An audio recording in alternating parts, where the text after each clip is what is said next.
श्री सच्चिदानंद समर्थ सद्गुरु साईनाथ महाराजा। ओम नमो श्री साई नारायणाय। ओम नमो श्री साई गणेशाय नमः। ओम नमो श्री साई सरस्वत्यै नमः। ओम नमो श्री साई सद्गुरु परब्रह्मणे नमः। ओम श्री साईराम। సాయి బంధువులారా, ఆత్మస్వరూపులారా, ప్రేమ స్వరూపులారా, శ్రీ సాయి సచ్చరిత్రం హేమాడ్ పంతు విరచితం మణి అమ్మ తెలుగు అనువాదం అధ్యాయం 17 ఓవి 31 నుంచి 40వ ఓవి వరకు పారాయణ మరియు విశ్లేషణ. మొదట పారాయణకి ముందు శ్రీ దాశరథి శతకము నుంచి శ్రీరామస్తుతి. ఓం శ్రీ సాయిరామ్. జుర్యదమీ కథామృతము జుర్యదమీ పద పంకజతోయమున్. జుర్యదమీ కథామృతము జుర్యదమీ పద కంజతోయమున్. జుర్యద రామనామమున బొబ్బిలుచున్న సుధారసంబునే జుర్యద జుర్రు జుర్రుగ రుచుగను వారి పదంబు గూర్ప వేతరులతోడి పొత్తిడక దాశరథి కరుణాపయోనిధి.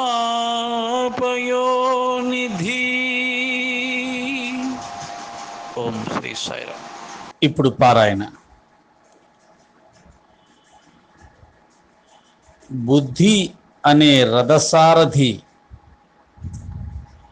మనసు అనే కళ్యాలను లేదా పగ్గాన్ని పట్టుకొని ఇంద్రియాలు అనే గుర్రాలను సరైన దారిలో నడిపించగలిగినప్పుడు మాత్రమే ఈ జీవిత ప్రయాణం భౌతికంగా కానీ ఆధ్యాత్మికంగా కానీ సరైన దారిలో ప్రయాణించి గమ్యస్థానాన్ని చేరుకుంటుంది. అంటే భౌతిక సుఖాలను పొందుతుంది, ఆధ్యాత్మిక అభివృద్ధిని కూడా సాధించగలుగుతుంది. ఈ రెండిటికి కూడా బుద్ధి అనే రథసారథితో మనస్సు అనే కళ్యాన్ని చేత్తో పట్టుకొని ఇంద్రియాలు అనే గుర్రాలను అదుపులో పెట్టుకోవడం, ఏ దిక్కుగా ప్రయాణం చేస్తే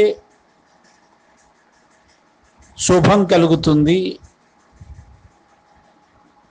అనేది తెలుసుకొని ఆ దిక్కుగా ఆ విధంగా ఇంద్రియాలను నడిపించగలిగిన వాడే ఇహాన్ని పరాన్ని సాధించగలుగుతాడు. అలా కాకుండా మనస్సు అనే కళ్యాన్ని కనుక వదిలివేస్తే, బుద్ధి అనేవాడు ఏమాత్రం పట్టించుకోకుండా నిద్రపోతే, ఆ మనస్సు గుర్రాల వెంట అంటే ఇంద్రియాల వెంట పరిగెట్టడం మొదలు పెడితే వాడు జూదరి అయి, తాగుబోతు అయి, వ్యభిచారి అయి, కాముకుడై, ఇంద్రియలోలుడై, భ్రష్టుడై, పాపి అయి నరకానికి పోతాడు.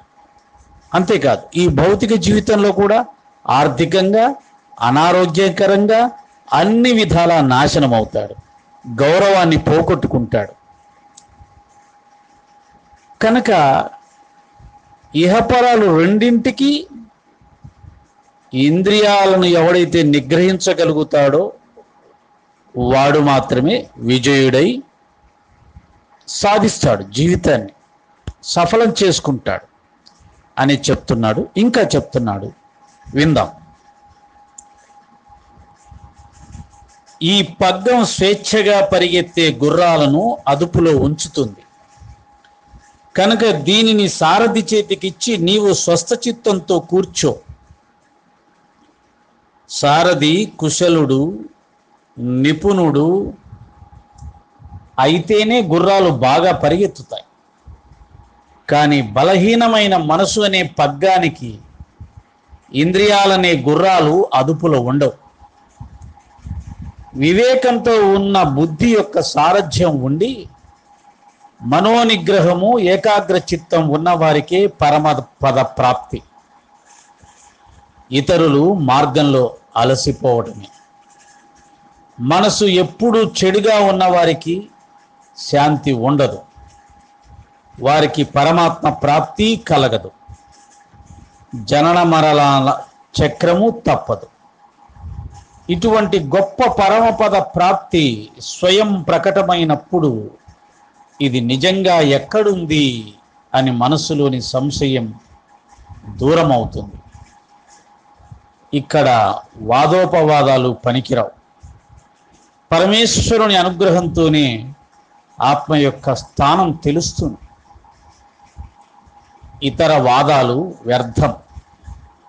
తర్కంలోని చాతుర్యం ఇక్కడ పనికిరాదు. తర్కం చేసేవారి మతి కుంటుపడుతుంది. అమాయకులైన భావికులే సిద్ధిని పొందగలరు. ఇదే ఇక్కడి విశేషం. ఉత్తమమైన సమ్య జ్ఞానానికి కారణమైన ఆ గతి వేరు, ఆ బుద్ధి కూడా వేరుగా ఉంటుంది.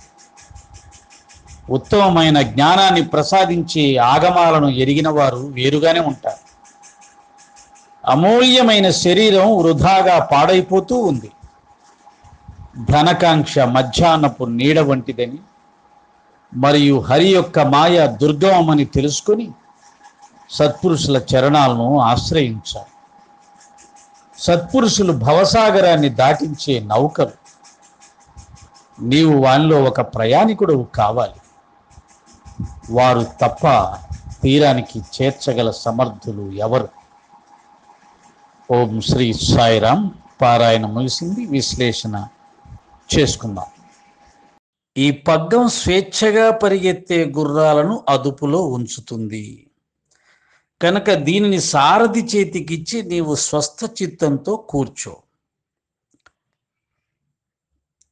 ఈ పగ్గం అంటే ఇక్కడ మనస్సు. అదేం చేస్తుందంటున్నారు? స్వేచ్ఛగా పరిగెత్తే గుర్రాలు. ఇంద్రియాలు ఎప్పుడూ కూడా చాలా స్వేచ్ఛగా తాళం చూస్తాయి. అంటే అది మంచా చెడా అనే వివేకం ఇంద్రియాలకు ఉండదు, అది మనస్సుకు ఉంటుంది. మనస్సు కన్నా ఎక్కువగా బుద్ధికి ఉంటుంది. కనుక ఇంద్రియాలకు బాధ్యత ఏంటి? వాటి లక్షణం ఏంటంటే ఏది చూస్తే అది కావాలి. తినేది ఏదైనా చూస్తే వెంటనే తినాలి. అది నీ ఆరోగ్యానికి సరిపోతుందా సరిపోదా ఆలోచన చెయ్యదు. షుగర్ ఉన్నవాడు ఎవరైనా మంచి స్వీట్ తింటుంటే వెంటనే లొట్టలేస్తాడు. ఆ స్వీట్ తినాలని ఆరాటపడుతుంది, మనసు ఆరాటపడుతుంది. ఇంద్రియాల ద్వారా మనసు ప్రేరేపించబడుతుంది. అయితే ఇది మంచిదా చేయడాని ఆరోగ్యానికి అని ఆ మనస్సు వివేకాన్ని కోల్పోతుంది. ఎందుకంటే ఇంద్రియాల చేతిలో మనసు కీలుబొమ్మ అయిపోయింది. నిజానికి మనసు కూడా శక్తివంతం చేసుకోవచ్చు. కొంతమందికి మనసు దృఢమైన మనసు అంటారు, దృఢమైన మనసు ఉంటుంది. కానీ ఎప్పుడైతే ఆ మనస్సు అనేది బలహీనంగా ఉంటుందో, ఆ కళ్ళెం అనేది వదిలివేయబడుతుందో, అటువంటి మనసు, బలహీనమైన మనస్సు తనకది మంచిదా కాదా అనే వివేకాన్ని కోల్పోయి ఇంద్రియాలు చెప్పిన వెంటనే వెళ్ళిపోయి దాన్ని తీసుకొని అనుభవించాలని చూస్తుంది. అది తినే వస్తువు కావచ్చు, వినే మాట కావచ్చు, చూసే దృశ్యం కావచ్చు, అనుభవించే సుఖం కావచ్చు.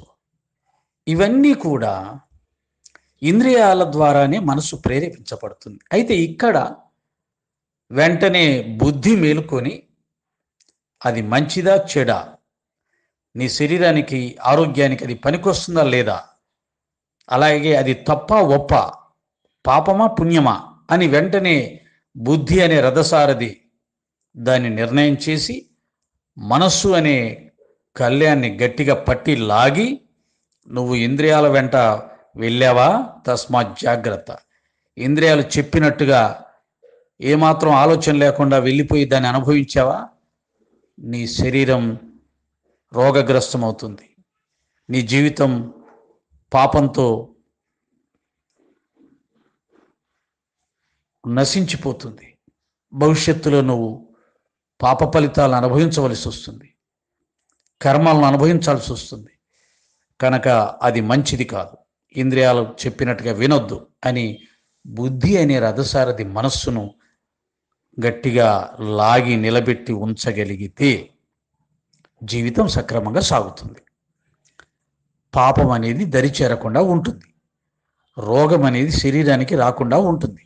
కనుక యోగులు, జ్ఞానులు, ఆధ్యాత్మిక జ్ఞానం బాగా ఉన్నవాళ్ళు మనలాగా ఏది పడితే అది తినరు, ఎప్పుడు పడితే అప్పుడు తినరు. ఏది తినాలో అదే తింటారు, ఎప్పుడు తినాలో అప్పుడే తింటారు, ఎలా తినాలో అలా తింటారు. మనకి ఈ శాస్త్రం తెలిసి వారు తీసుకునే ఆహారం ఉంటుంది కాబట్టి వారి శరీరం కూడా ఎప్పుడూ తేజస్సుగా ఉంటుంది, ఆరోగ్యంగా ఉంటారు. కనుక తినే వస్తువు దగ్గర నుంచి నువ్వు చేసే ప్రతి కర్మ కూడా శాస్త్రం తెలిసి గురువులు చెప్పిన దాన్ని విచారణ చేసి బుద్ధిని ఉపయోగించి ఎవరైతే చేస్తారో వాళ్ళు చక్కటి ఫలితాలు పొందుతారు. అందుకని బుద్ధి అనే రథసారథి చేతికి మనస్సు అనే పగ్గాన్ని ఇచ్చి నువ్వు నిశ్చింతగా కూర్చో. నువ్వెవరు? నువ్వు ఆత్మవి, నువ్వు యజమానివి. కనుక బుద్ధి ద్వారా ఈ యొక్క జీవన యానాన్ని కొనసాగించేలా బుద్ధిని చక్కగా తర్పీదిచ్చి, బుద్ధికి ముందు తర్పీదిచ్చి బుద్ధిని చక్కగా తయారు చేసి ఆ బుద్ధి ద్వారా జీవితాన్ని నడపడం అలవాటు చేసుకుంటే ఆత్మస్థితి, ఆత్మ ఆనందం, ఆత్మ అనేది యజమానిగా నిశ్చింతగా ఇంట్లో కూర్చోవచ్చు. అంటే డ్రైవర్ మంచి ఎక్స్పీరియన్స్ డ్రైవర్ అనుకోండి, ఇంట్లో కారు యజమాని ప్రశాంతంగా పడుకుంటాడు. వాడు మంచి ఎక్స్పీరియన్స్ డ్రైవర్, 20-30 సంవత్సరాల ఎక్స్పీరియన్స్ ఉంది, వాడి వల్ల ఇబ్బంది ఏమీ రాదు కారుకి అని హాయిగా పడుకుంటాడు. అదే అప్పుడప్పుడే నేర్చుకుంటున్నవాడు, సరిగ్గా డ్రైవింగ్ రాదు, ఎలా పడితే అలా తోలుతున్నాడు, వీడికి కారు చేతికిస్తే ఇబ్బంది అనే పద్ధతిలో ఉన్న డ్రైవర్ కనుక కారు బయటికి తీసుకెళ్ళాడు అనుకో, నిద్రపోడు. వచ్చిరాని డ్రైవింగ్తో ఇంట్లో కూతురు కారు బయటికి తీసుకెళ్ళినా, భార్య కారు బయటికి తీసుకెళ్ళినా భర్త కానీ తండ్రి కానీ భయపడి వస్తుంటారు. ఇంటికి వచ్చే వరకు ఒకటే టెన్షన్. కనుక ఎక్స్పీరియన్స్ డ్రైవరు ఉన్నాడు అనుకోండి, ప్రశాంతంగా పడుకుంటాడు, తన పనులు తను అసలు ఆలోచించాడు. ఆ విధంగా బుద్ధికి మనం తర్పిది ఇవ్వాలి. మంచి చెడు ఏంటో దానికి తెలియచెప్పాలి. శాస్త్రం ఏం చెప్తుందో, గురువులు ఏం చెప్పారో, ఎలా జీవించాలో, ఏది సత్యమో ఏది అసత్యమో, దేంట్లో సుఖం ఉందో దేంట్లో సుఖం లేదో, ఈ ప్రపంచమంతా ఏ విధంగా భ్రమతో సుఖం లేని, ఆరోగ్యం లేని విషయాల్లో పరిగెడుతూ ఉందో, ప్రమాదాలు తెచ్చుకుంటుందో, అశాంతికి గురవుతుందో విచారణ చేసి చక్కటి జ్ఞానాన్ని బుద్ధికి ఇచ్చి ఆ ప్రకారంగా నడవమని బుద్ధికి చెప్పి ఆత్మ ప్రశాంతంగా యజమానిగా నిద్రపోవచ్చు, ప్రశాంతంగా ఉండొచ్చు. ఇదంతా ఒక ఆధ్యాత్మిక సాధన.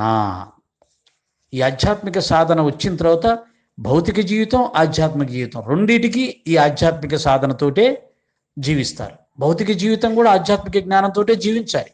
ఆధ్యాత్మిక జ్ఞానం లేకుండా జీవించే భౌతిక జీవితం వల్ల ఎవడు సుఖపడలేడు, ఎవడు శాంతిని పొందలేడు, ఎవడు ఆరోగ్యాన్ని పొందలేడు. కనుక ఆధ్యాత్మిక వేరు, భౌతికం వేరు కాదు. అది మొదటి దశలో, నేర్చుకునే దశలో. నేర్చుకున్న తర్వాత ఆధ్యాత్మిక జ్ఞానంతో భౌతికాన్ని కూడా జీవిస్తాడు. కాబట్టి అతనికి ఆధ్యాత్మిక, భౌతికం రెండు ఒక్కటిగానే ఉంటాయి. సారథి కుశలుడు, నిపుణుడు అయితేనే గుర్రాలు బాగా పరిగెత్తుతాయి. కానీ బలహీనమైన మనసు అనే పగ్గానికి ఇంద్రియాలనే గుర్రాలు అదుపులో ఉండవు. ఇందాక మనం చెప్పినట్టుగా డ్రైవర్ ఎక్స్పీరియన్స్ అయిన వాడైతే డ్రైవింగ్ చక్కగా ఉంటుంది, కారు కూడా హాయిగా ఉంటుంది. అలాగే బుద్ధి చక్కగా శాస్త్రజ్ఞానం పొంది, గురువులు చెప్పిన జ్ఞానాన్ని పొంది తన జీవితాన్ని బుద్ధి ద్వారా నడిచిన వాడు బుద్ధుడు అవుతాడు, బుద్ధిమంతుడు అవుతాడు, చక్కటి ఫలితాలు పొందుతాడు. అలా కాక బలహీనమైన మనసు అనేవాడికి పగ్గాలు ఇచ్చేసి అసలు అక్కడ బుద్ధి లేకుండా ఉంటే మనసే ఆ పగ్గాలు, మనసు పగ్గమే ఎప్పుడు. కానీ ఇక్కడ రథసారథి లేడు. రథసారథి అనే బుద్ధి లేకపోతే అసలు రథసారథి లేని రథం, గుర్రాలు ఉన్నాయి, కళ్యాలు ఉన్నాయి, కానీ కళ్ళాలు పట్టుకునే రథసారథి లేడు. ఒకవేళ కళ్యాలు పట్టుకున్న రథసారథి అతనికి పెద్దగా ఎక్స్పీరియన్స్ లేదు, శాస్త్రం తెలియదు. ఇంకా కొంతమంది ఆ కళ్ళాలను పట్టుకొని వాడు నిద్రపోతుంటాడు. డ్రైవర్ నిద్రపోతే ఏమవుతుంది? యాక్సిడెంట్ అవుతుంది.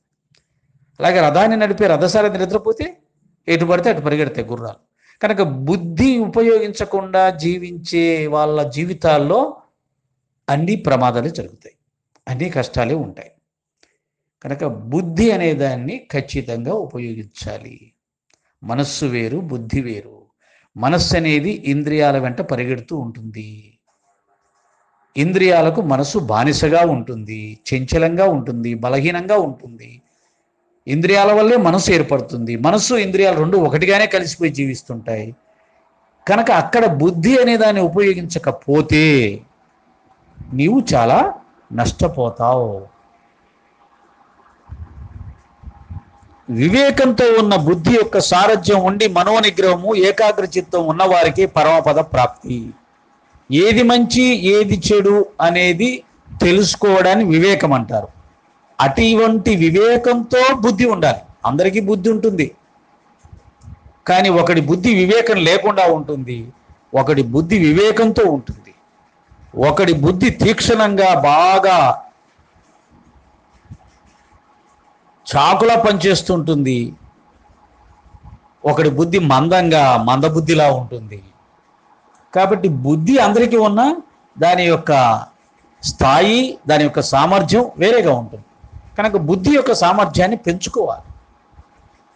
అలా బుద్ధి బాగా తీక్షణంగా ఉన్నవారికి, మంచి చెడు వివేకం తెలిసినటువంటి బుద్ధి ఉన్నవాడికి, మనోనిగ్రహము ఏకాగ్ర చిత్తం ఉన్నవారికి ఈ పరమపద ప్రాప్తి లభిస్తుంది. ఇతరులు ఈ మార్గంలో అలసిపోవటమే. ఏది మంచో ఏది చెడో ముందు తెలుసుకున్నాం మనం. ముందు తెలుసుకోవాలి ఏది మంచి ఏది చెడని. తెలుసుకున్న తర్వాత మంచిని మాత్రమే ఆచరిస్తూ చెడును వదిలేయడం నేర్చుకోవాలి. అలా చెడును, బలహీనతలను వదులుకున్నవాడు మాత్రమే ఈ యొక్క పరమపద ప్రాప్తి తెలుసుకోగలుగుతాడు, చేరుకోగలుగుతాడు. అలా చెడును వదలలేని వాడికి ఈ మార్గంలో ఆయాసం తప్పితే ఫలితం శూన్యం అని చెప్పాడు. అది విషయం. పరిగెత్తే పోటీలో పాల్గొన్నప్పుడు పరిగెడితే గమ్యస్థానం చేరుతాడు. అలా పరిగెత్తలేక కూర్చుంటే వాడు ఎలా గమ్యస్థానం చేరుతాడు? నువ్వు పరిగెత్తగలనంటేనే అందులో వెళ్ళు. అలా కాకుండా ఏదో చూద్దాంలే, ఏదో నేను నిలబడ్డాను, నేను పోటీలో ఉన్నాను అనిపించుకోవడానికి వెళ్ళి నిలబడి సగం దూరం పరిగెత్తి ఆ తర్వాత నెమ్మదిగా నడుచుకుంటూ పోయి దేనికి దానివల్ల ఏమొస్తుంది? ఆయాసం తప్పితే ఫలితం అయితే రాదుగా. కనుక పరిగెత్తడం రావాలి, వచ్చిన వాడే ఈ పరుగు పందెంలో నిలబడాలి. అలా కాకుండా మన మనసును అదుపులో పెట్టుకోలేం, ఇంద్రియాలను అదుపులో పెట్టుకోలేం. అయినా కానీ ఈ మార్గంలో మేము ఉన్నామని అనిపించుకోవడానికి అందులో ఉంటే చివరికి వాడికి ఆయాసం తప్పితే ఫలితం శూన్యం అని చెప్తున్నారు సాయినాథుల వారు. మనసు ఎప్పుడు చెడుగా ఉన్న వారికి శాంతి ఉండదు. అంటే చెడ్డ ఆలోచనలతోటి, బలహీనమైన ఆలోచనలతో ఉన్నవాడికి మనస్సు అస్సలు శాంతి ఉండదు. అది ఎప్పుడు చంచలంగా ఉంటుంది. బలహీనుడికి ఎప్పుడు ఆ బలహీనమైనటువంటి వాడు ఏ విషయంలో బలహీనుడో దాని గురించి ఆలోచిస్తుంటాడు. పిసినారి వాడైతే డబ్బు గురించి ఆలోచిస్తాడు, కాముకుడైతే కామం గురించి ఆలోచిస్తాడు, స్వార్థపరుడైతే ఇంకా సంపాదించుకోవాలని చూస్తుంటాడు, అహంకారి అయితే ప్రతి చిన్నదానికి కోపడుకుంటూ తప్పులు చేస్తుంటాడు. మనస్సంతా అశాంతితో ఉండిపోతుంది. ఈర్ష్యాపరుడైతే ఎదుటి వాళ్ళు బాగుపడుతుంటే చూసి ఓర్వలేక బాధపడుతుంటాడు. ఇలా అరిషడ్ వర్గాలు ఉన్న ఏ ఒక్క గుణం ఉన్నా వాడు అశాంతికి గురి అవుతాడు. వారికి పరమాప్త ప్రాప్తి కలగదు, జనన మరణాల చక్రం తప్పదు. అటువంటి వారికి పరమాత్మ ప్రాప్తి జరగదు, జనన మరణాల చక్రము తప్పదు. పుడుతూ ఉండాలి, చస్తూ ఉండాలి, పుడుతుండాలి, చస్తుండాలి. ఒక్కోసారి ఐశ్వర్యవంతుడిగా పుడతావు, ఒక్కోసారి పేదవాడిగా పుడతావు, ఒక్కోసారి ఆరోగ్యవంతుడిగా పుడతావు, ఇంకోసారి అనారోగ్యవంతుడిగా పుడతావు. ఏ రకంగా పుట్టినా మానవ జన్మలో మాత్రం అనుక్షణం భయం భయం భయం. సరిగ్గా ఆలోచిస్తే అంతా భయమే. స్కూల్లో భయం, కాలేజీలో భయం, జీవితంలో భయం, పిల్లల విషయంలో భయం, మరణం విషయంలో భయం, ఆస్తుల అంతస్తుల విషయంలో భయం. ఏదో ఒక రూపంగా మానవుని భయం వెంటాడుతూనే ఉంటుంది.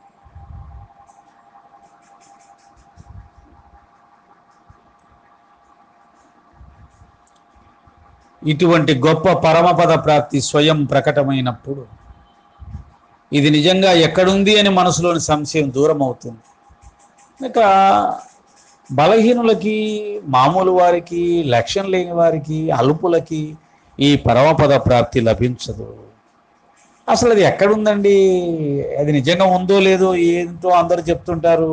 అనవసరంగా ఈ మార్గంలో వచ్చాను, హాయిగా అనుభవించే సుఖాలనన్నా అనుభవించేవాడిని, వాటన్నింటినీ వదులుకుంటూ ఉంటున్నాను, అటు మళ్ళీ వదులుకోలేకపోతున్నాను, ఏంటో ఈ గోళ అసలు ఉందో లేదో అనుకునే సంశయం కూడా పరమపద ప్రాప్తి స్వయంగా ప్రకటమైనప్పుడు ఈ సంశయం తొలగిపోతుంది. సహజంగానే అది స్వయంగా ప్రకటమైనప్పుడు సంశయం ఎందుకు తొలగిపోదు? అన్నం తిన్న తర్వాత ఆకలిపోయినట్టుగా ప్రకటమైనప్పుడు సంశయం తొలగిపోతుంది. కానీ సంశయంలో వాడు చాలా సంశయాత్మకంగా చాలా సంవత్సరాల జీవితాన్ని వృధా చేసుకున్నాడు. కానీ ఎప్పుడైతే వాడు దృఢమైన చిత్తంతో సాధించాలని పట్టుదలగా ఇంద్రియ నిగ్రహంతో సాధన చేశాడో వాడికి దొరుకుతుంది. అప్పుడు వాడికి అంతకు ముందు ఉన్నటువంటి సంశయాలన్నీ తొలగిపోయి, అరేరేరే అబ్బబ్బబ్బా ఉందే, ఎంత గొప్పగా ఉంది, ఎంత గొప్పగా ఉంది, అయ్యో ఇంతకాలం దీన్ని నేను సాధించలేకపోయానే, చూడలేకపోయానే, అనవసరమైన అల్పమైన వాటి కోసం ఇంతకాలం జీవితాన్ని వ్యర్థం చేసుకున్నానే, ఖాళీ జమానా మైనే గమాయ సాధి ఆఖిరిక కియాన కోయి. భాస్కర్ మహారాజ్ అంటాడు, ఈ జీవితం అంతా వ్యర్థం చేసుకున్నాను సాయినాథ మహారాజా. ఖాళీ జమానా, ఈ ప్రపంచంలో ఏం లేదు, అంత ఖాళీ, సుఖం ఎక్కడా లేదు అని చెప్పాడు. అప్పుడు మనకు అనిపిస్తుంది, దాన్ని చూసినప్పుడు అనిపిస్తుంది, అబ్బా ఇంతకాలం దీన్ని నేను ఎలా కోల్పోయానా, అయ్యయ్యో అని బాధపడతాడు. ఇక్కడ వాదోపవాదాలు పనికిరావు. పరమేశ్వరుడు అనుగ్రహంతోనే ఆత్మ యొక్క స్థానం తెలుస్తుంది. ఇతర వాదాలు వ్యర్థం. అది ఉందా లేదా అనే వాదాలకు ఇక్కడ అవకాశం లేదు. దానివల్ల ఎవడు దాన్ని సాధించలేడు.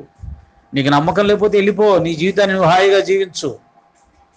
ఇక్కడ విశ్వాసం ముఖ్యం, శ్రద్ధ ముఖ్యం. కనుక ఆ విశ్వాసం, ఆ శ్రద్ధ పరమేశ్వరుడు మీద ఉంటే పరమేశ్వరుడు, గురువు మీద ఉంటే గురువు, గురువే పరమేశ్వరుడు, పరమేశ్వరుడే గురువు. కాబట్టి ఆ గురువు, ఆ పరమేశ్వరుడు అనుగ్రహంతో నీకు లభిస్తుంది. ఆయన ఎప్పుడు అనుగ్రహిస్తాడు?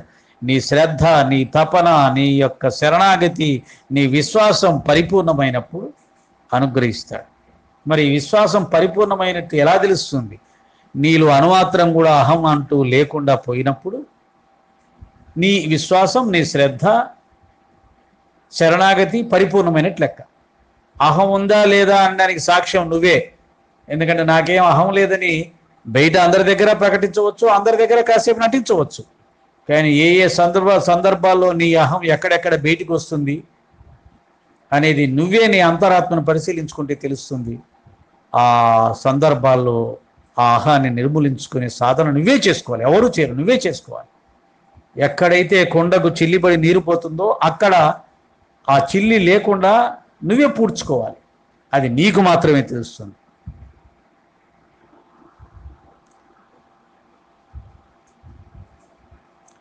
ఉత్తమమైన సమ్య జ్ఞానానికి కారణమైన ఆ గతి వేరు. ఉత్తమమైన సమ్యక్ జ్ఞానానికి కారణమైన ఆ గతి వేరు. ఉత్తమమైన పరమపద ప్రాప్తికి సంబంధించిన దాన్ని పొందడానికి, ఆ పరబ్రహ్మను పొందడానికి, పరంజ్యోతిని దర్శించడానికి కావలసిన ఆ జ్ఞానానికి కావలసిన ఆ గతి వేరు, ఆ జీవన విధానం వేరు, ఆ మానసిక పరిస్థితి వేరు. అది కూడా నిజంగా మన మాటలతో చెప్పలేని మానసిక పరిస్థితి, మాటలతో చెప్పలేని జీవన విధానం. అద్భుతం ఆ జీవన విధానం, మాటలతో చెప్పలేము ఆ జీవన విధానం. అటువంటి జీవన విధానం ఉన్నవారిని చూస్తే చాలు మనకు కూడా సాక్షాత్కారం అయినంత ఆనందం వస్తుంది.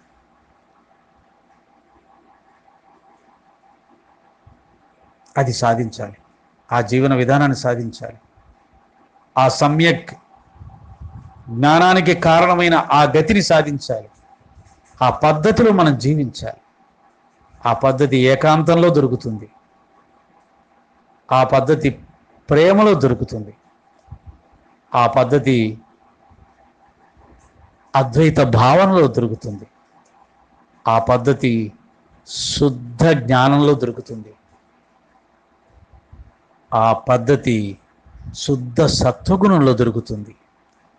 ముఖం మీద ఊసినా, నెత్తి మీద మొట్టినా, కర్రతో కొట్టినా ప్రేమించడమే ఉంటుంది ఆ పద్ధతిలో. కానీ కోపానికి ఆస్కారం లేదు, ప్రతీకారానికి ఆస్కారం లేదు. అది ఆ గతి. ఉన్నదంతా పోయినా అది పగలబడి నవ్వుతుందే కానీ అయ్యో పోయిందే అనే భావన ఆ గతిలో అవకాశం లేదు. అదొక అద్భుతమైనటువంటి మానసిక స్థితి. ఆ స్థితి ఆత్మ. అందుకనే ఉన్నత గుణముల సమాహారమే ఆత్మ అని చెప్పబడం జరుగుతుంది.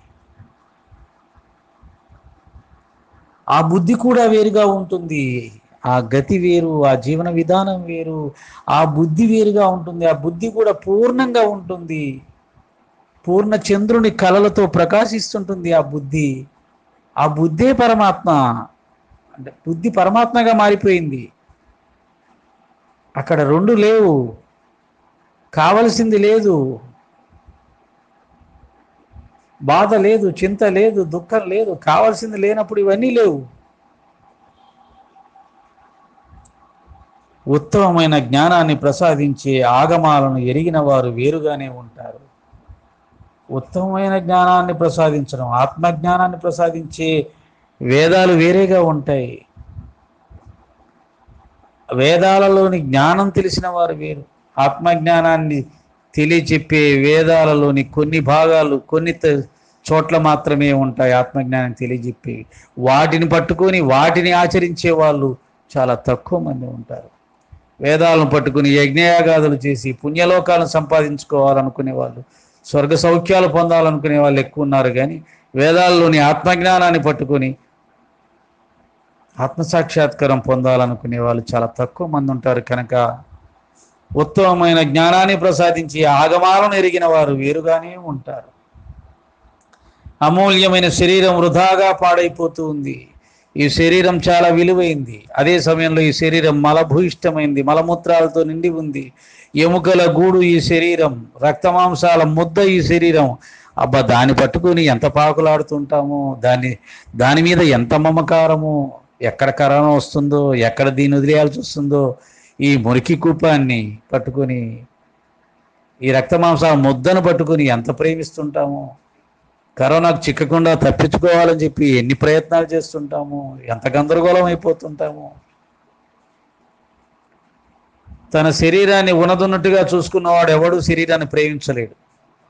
ఈ శరీరానికి మంచి మంచి బట్టలు తొడిగి రంగులు వేసి మసిపూసి మామిడికాయ చేసి చూసుకొని అర్థంలో ఆహా ఎంత బాగున్నాను అని ప్రేమిస్తున్నాడు. కాబట్టి అటువంటి రంగుల పై పూతల దేహమే నేననుకుని భ్రమిస్తూ ప్రేమిస్తున్నాడు. కాబట్టి అది పోతుందంటే భయపడి వస్తాడు. కానీ ఉన్నదన్నట్టుగా తన దేహాన్ని ప్రేమించగలిగిన వాడు ప్రపంచంలో ఎవడూ లేడు. దేశాధ్యక్షుడి దగ్గర నుంచి అడుక్కు తినేవాడు వరకు తన సహజమైన శరీరం విషయంలో భగవంతుడు ఎవడికి ఎక్కువ తక్కువ ఇవ్వాల, అందరూ ఒకటే. సహజమైన దేహభావాలతో దేహంతో ఉంటే అందరూ ఒకటే, అందరూ జంతువులాగానే కనిపిస్తారు. ఎవడు తన దేహాన్ని ప్రేమించడు. కనుకనే తన దేహాన్ని యథాతథంగా ప్రేమించలేక మానవుడు దానికి రకరకాల డ్రెస్సులు వేసి రకరకాల రంగులు పూసి వేషాలు వేసి నేను చాలా బాగున్నాను అని భ్రమిస్తున్నాడు. నిజానికి వాడు బాగున్నదంతా ఉట్టిదే. యథాతథంగా తీసుకుంటే వాడేం బాగలేడు. వాడికి తెలుసు ఆ సంగతి. వాడు బాగుంటే ఇవన్నీ ఎందుకు వేస్తున్నాడు, వేషాలు ఎందుకు వేస్తున్నాడు. కాబట్టి అప్పుడప్పుడు మన సహజమైన దేహాన్ని చూసుకుని ఇదే నేను, దీన్నే నేను ప్రేమిస్తున్నాను అని అనుకోగలిగితే దీన్ని వదలడానికి కూడా మనకు చాలా తేలికగా అనిపిస్తుంది. కానీ ఈ శరీరంతో సాధన చేసుకోగలుగుతాం. ఈ శరీరంతో భగవంతుని పొందే ప్రయత్నం చేస్తాం. ఈ శరీరంతో ఈ శరీరానికి ఆధారమైనటువంటి ఆత్మను, అనంతమైన ఆత్మను, దివ్య ప్రకాశాన్ని, అఖండమైన జ్యోతి స్వరూపాన్ని నేను, సచిదానంద స్వరూపాన్ని నేను, అనంతంగా వ్యాపించినటువంటి చైతన్యాన్ని నేను అని తెలుసుకునే అవకాశం కూడా ఈ దేహంతో చేసే సాధనల వల్లే లభ్యమవుతుంది. కనుక దానికి ఉపయోగించుకోవాలి ఈ దేహాన్ని. అంతేగాని రంగులు పూతలు పూసి మాయా దేహాన్ని ప్రేమిస్తూ క్షణం క్షణం భయపడుతూ జీవించడానికి కాదు కదా. ధనకాంక్ష మధ్యాహ్నపు నీడ వంటిది, ఆస్తులు అంతస్తులు మధ్యాహ్నం నీడ లాంటిది. అప్పుడు మధ్యాహ్నం నీడలో నీడ కనపడదు, అసలు శుభ్రంగా శరీరం నిటారుగా కనపడుతుంది, నేనే ఉన్నాను అనుకుంటాం. కానీ కాసేపు క్షణం క్షణం నడుస్తుంటే ఆ నీడ అనేది అలా పెరిగిపోతూ ఉంటుంది. అది కేవలం మాయ తప్పితే అది మనకు అందదు, చిక్కదు. మరియు హరి యొక్క మాయ దుర్గమని తెలుసుకుని సత్పురుషులు చరణాలను ఆశ్రయించాలి. హరిమాయ, మహామాయ, ఆదిమాయ, శ్రీహరిమాయ. ఆ మాయను ఎన్నిసార్లు తెలుసుకున్నా విన్నప్పుడు తెలిసినట్టే ఉంటుంది. కానీ వెంటనే మళ్ళీ మనకు ఆస్తులు కావాలి, అంతస్తులు కావాలి, బిల్డింగులు కావాలి, పొలాలు కావాలి, కార్లు కావాలి అని మాయలకు తోసేస్తుంది.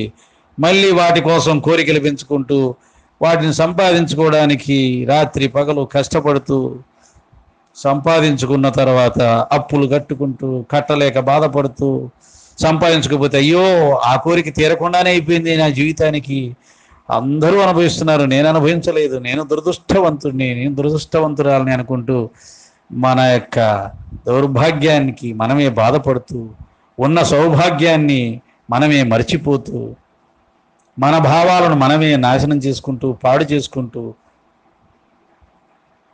సుఖాన్ని దుఃఖంగా మార్చుకుంటాం. కనుక హరి యొక్క మాయను జయించడం కష్టం. గురువు చెప్పిన మార్గంలో విచారణ చేసి అందులో ఎక్కువ కాలం మనసును నిలబెట్టి ఉంచిన వాడికి మాత్రమే సాధ్యమవుతుంది. అందుకని ఆధ్యాత్మిక మార్గంలో 12 సంవత్సరాల ఆత్మధ్యాన సాధన ఏర్పాటు చేశారు. అనేక జన్మల సంస్కారాలతో, అనేక సంవత్సరాల సంస్కారాలతో బలంగా ఉన్న ఈ మనసు ఎన్నిసార్లు జ్ఞానం తెలుసుకున్నా దానికి మార్పు రావడం కష్టం. కనుకనే మహాత్ములు 12 సంవత్సరాలు ప్రపంచాన్ని వదిలేసి, విషయవాసలను వదిలేసి, కోరికలను వదిలేసి, ఇంద్రియ సుఖాలను వదిలేసి నిరంతరం అంతర్ముఖమై ఆత్మను ధ్యానం చేసిన తర్వాతే దాన్ని పొందారు. అంత కష్టం మా వల్ల ఎక్కడవుతుందని అని అనుకుంటున్నారు. కాబట్టి ఏదో వింటున్నాం, పోతూ వదిలేస్తున్నాం, వింటున్నాం, వదిలేస్తున్నాం, మళ్ళీ మాయలోకి వస్తున్నాం. సులభంగా ఉంది మాయ వెనకాల పరిగెడితే. తినడం సులభంగా ఉంది, వినడం సులభంగా ఉంది, చూడడం సులభంగా ఉంది, ఇంద్రియ సుఖాలు చాలా సులభంగా ఉన్నాయి, చాలా తేలిగ్గా ఆనందాన్ని ప్రసాదిస్తున్నాయి. దాని వెనకాలే పరిగెడితే పోలా అనుకుని పరిగెడుతూ ఉన్నాం. కానీ దాని ద్వారా ఏం సంపాదించావు, ఇన్ని సంవత్సరాలు అనుభవించావు అని పోయేటప్పుడు తెలుస్తుంది. ఏం సంపాదించాం, దానివల్ల ఏమొచ్చింది, పోయేటప్పుడు ఉండే బాధ, రోగ బాధ, ప్రాణభయం, ఎవడు కాపాడతారా దేవుడా, ఇంతమంది ఉన్నారు చుట్టూ, ఇన్ని ఉన్నాయి సంపాదించుకున్నాయి, చుట్టూ 100 మంది డాక్టర్లు ఉన్నారు, అయినా కానీ నా బాధ ఎవడు తీసుకోలేకపోతున్నాడు, నా దుఃఖాన్ని ఎవడు తీసుకోలేకపోతున్నాడు, నేను సంపాదించినన్ని వదిలేసిపోవాల్సి వస్తుంది, ఎక్కడికి పోతానో ఏంటో తెలియట్లేదు, ఇవన్నీ ఏమవుతాయో తెలియదు, ఇంతకాలం వీటి కోసమే బతికాను, వీటి కోసమే తప్పించాను, వీటి కోసమే కృషి చేశాను, అయ్యో ఇప్పుడు అన్ని వదిలేసిపోవాలా, ఎన్ని బాధలో పాపం. అమూల్యమైన శరీరం వృధాగా పాడైపోతుంది. ధనకాంక్ష మధ్యాహ్నపు నీడ వంటిది. మరియు హరి యొక్క మాయ దుర్గమని తెలుసుకుని సత్పురుషుల చరణాలను ఆశ్రయించాలి. సద్గురు సాయినాథుని చరణాలను ఆశ్రయించాం. సత్పురుషులకే సత్పురుషుడు, యుగ పురుషుడు, మహాత్ముడు, సిద్ధ పురుషుడు, సాక్షాత్ పరబ్రహ్మ పాదాలు పట్టుకున్నాం.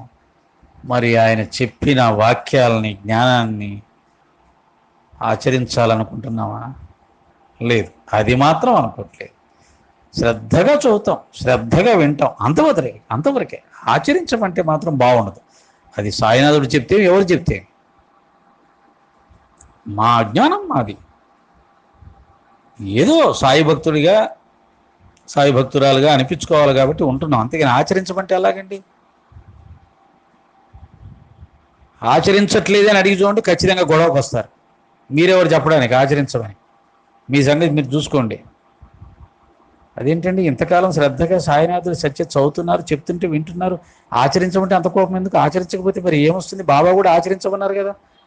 సర్లేండి, అవన్నీ అనవసరం, ఏదో వింటున్నాం, ఇవాళ కాబట్టి రేపు ఏదో రోజు వస్తుందిలే అని దబాయించేసి ఆత్మవంచన చేసుకొని మాయలో పడి, మాయలోనే పరిగెట్టి, మాయలోనే వెళ్ళిపోవడానికి నిర్ణయం చేసుకున్నాం. అంతదానికి ఇన్ని సంవత్సరాల నుంచి వినడం ఎందుకు? ఏదో భక్తుల్లాగా నటించడం ఎందుకు? ఆచరించకపోతే ఆచరించిన దాని ఫలితాన్ని సాధించకపోతే ఇన్ని సంవత్సరాలుగా చదవడం ఎందుకు, వినడం ఎందుకు, ఎంత సమయం వృధా.